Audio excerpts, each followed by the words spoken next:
सुन्दर संयोगको भूमि गण्डकी प्रदेश। यहीको बागलुङ जिल्लाको बडीगाड गाउँपालिकाको गाउँपालिका अध्यक्ष गण्डकी थापा अधिकारी हुनुहुन्छ।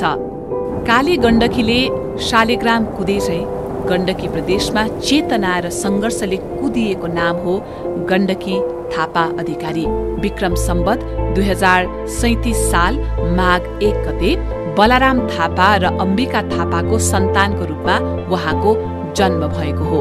उहाँको जन्म सामान्य कृषक परिवारमा विकट गाउँमा भएको थियो। उहाँका हजुरबुवा प्रधान पञ्च हुनुहुन्थ्यो। बुबा भारतीय सेनाको जागिर छोडेर व्यवसायमा संलग्न हुनुहुन्थ्यो भने आमा एक असल गृहिणी हुनुहुन्थ्यो।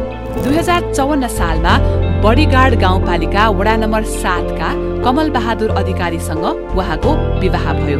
उहाँको परिवारले राजनीतिमा पाइला चाल्न ठूलो सहयोग पुर्याएको छ। जनप्रतिनिधि अगाडि उहाँ शिक्षण पेशामा संलग्न हुनुहुन्थ्यो। राजनीतिक वातावरणमा हुर्किनु भएको गण्डकी थापाले 11 वर्षको स्थायी जागिरबाट राजीनामा दिएर राजनीतिमा पाइला चाल्नुभयो। उहाँले विभिन्न तालिमहरू लिनुभएको छ। व्यावसायिक, सिपमूलक, सहकारी, महिला सशक्तिकरण, युवा र रोजगार सम्बन्धित तालिमहरू जसले उहाँलाई जनसेवामा लाग्न हरदम साथ दिइरहेका छन्। एमएड सम्मको अध्ययन पश्चात विक्रम सम्वत 2054 सालमा नेपाली कांग्रेसबाट राजनीतिमा प्रवेश गर्नुभयो। कक्षा 9 मा पढ्दै गर्दा बीपी कोइरालाको लेखले उहाँलाई राजनीति के हो भन्ने सिकाएको। उहाँलाई राजनीतिमा पहिलो औपचारिक जिम्मेवारी नेपाली विद्यार्थी संघको जिल्ला सदस्य तथा नेपाल महिला संघको जिल्ला उपाध्यक्षको रूपमा प्राप्त भयो। उहाँको हजुरबुवा प्रधान पञ्च हुँदा नागरिकहरूको भीड़ न्यायको लागि आउँथ्यो। उहाँको हजुरबुवाले नागरिकहरूको सेवा गरेको देखेर राजनीतिमा लाग्ने प्रेरणा प्राप्त गर्नुभयो।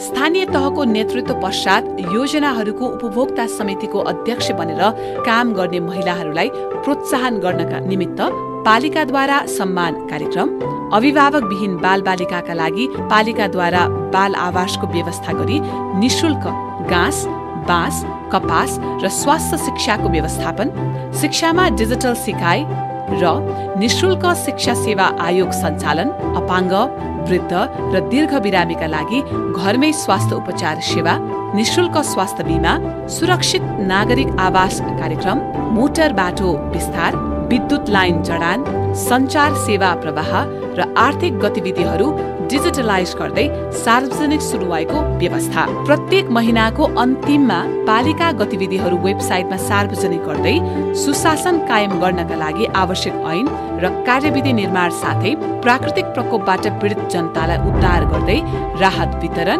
र जनतासँग पालिका अध्यक्ष कार्यक्रम सम्पन्न गर्नुभएको छ। सरर हेर्दाखेरि यो आर्थिक रूपमा चाहिँ यो सरकार नै एकदमै भित्रभित्र धोत्रो लागेको अवस्थामा चाहिँ हामीले एकदमै सम्भावना भएको कुराहरूलाई पनि नखोज्नु र आर्थिक रूपमा त्यसलाई चाहिँ एउटा पुँजीको रूपमा परिणत गर्न नसक्नु। बडीगाड गाउँपालिकामा ढुङ्गा खानी छन्, भाँगो खेती छ लगायत यहाँका लोकल रक्सीलाई ब्रान्डेड बनाउने कुराहरू छ होइन। तर हामीले ती कुराहरूलाई चाहिँ लिगलाइज गरेर एउटा विधि बनाएर कानुन बनाएर अगाडि बढ्नुपर्ने चाहिँ देखिन्छ।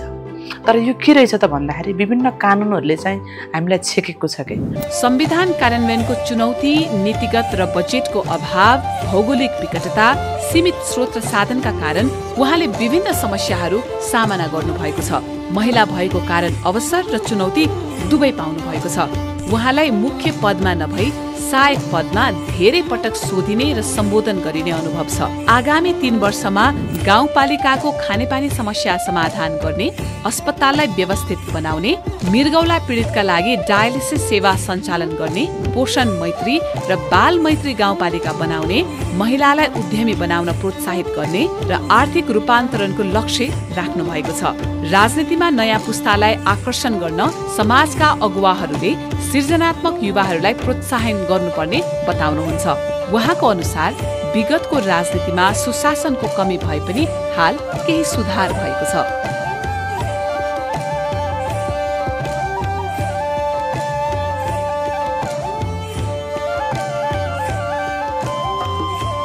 गण्डकी थापा अधिकारीको सङ्घर्ष र समर्पणले बडीगाड गाउँपालिकाको विकासमा वास्तविक र ठोस योगदान पुर्याएको छ।